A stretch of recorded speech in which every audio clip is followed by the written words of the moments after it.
La station de bout de vidange de Koulikoro entre progressivement dans sa phase d'opérationnalisation. C'est ce qui détermine ce 1er novembre 2022 la signature de la convention entre la mairie de la commune urbaine de Koulikoro et l'Agence nationale de gestion des stations d'épuration du Mali, ANGCM. Cette signature consiste à transférer la délégation de la gestion de la station à cette structure spécialisée en la matière. Pour une question de durabilité, j'insiste là-dessus, de durabilité de ce joyau, le conseil communal propriétaire de l'ouvrage, organe et représentant la population, a décidé par délibération, après toute analyse et sans influence aucune, de déléguer la gestion de la STBV à l'AGCM. Il est apparu avec nécessaire, avant la réception provisoire de l'infrastructure, de procéder à la signature historique de cette convention, une première du genre. En décidant de confier la gestion de sa station à l'ANGCM, la ville a fait le bon choix. Un choix, disons-le, judicieux et raisonnable. Car ce faisant, elle bénéficiera de l'expérience d'un opérateur sérieux qui a fait ses preuves et qui a toute la confiance de l'État et des partenaires techniques et financiers. Une confiance basée évidemment sur une longue expérience de bâtisseurs et de gestionnaires disposant à cet effet de compétences avérées qu'elle attend mettre au service des collectivités.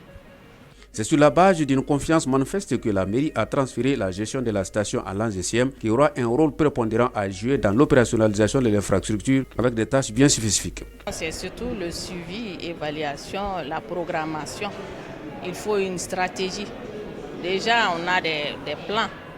On a des plans de stratégie en place déjà qu'il faut mettre en œuvre. C'est-à-dire parce que ce n'est pas le fait de construire, c'est ça que je disais. Il y a l'entretien quotidien, il y a l'entretien, les grands entretiens qu'il faut assurer.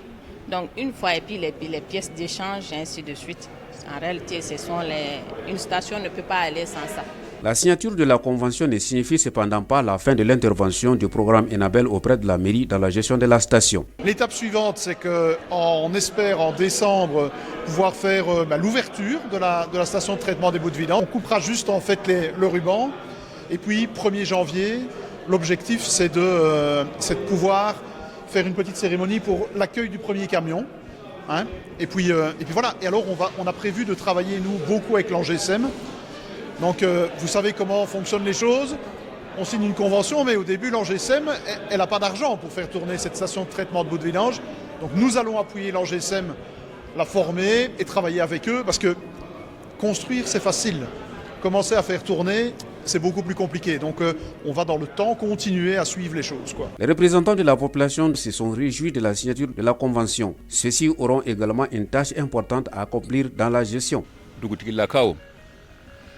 Ka fara jeunesse mun be an ga sigidaw la nambulo ko seduku on de bigan ko baro ou demo ka baro la. La brigade d'assainissement de la commune urbaine de Koulikoro, qui a bénéficié également de l'accompagnement du projet PEPAC, sera au centre des actions. Nous, on aura pour rôle d'assurer la mairie que à partir du moment où la station sera opérationnelle, que tous les vidangeurs seront obligés d'aller vidanger au niveau de la station de traitement des boues de vidange.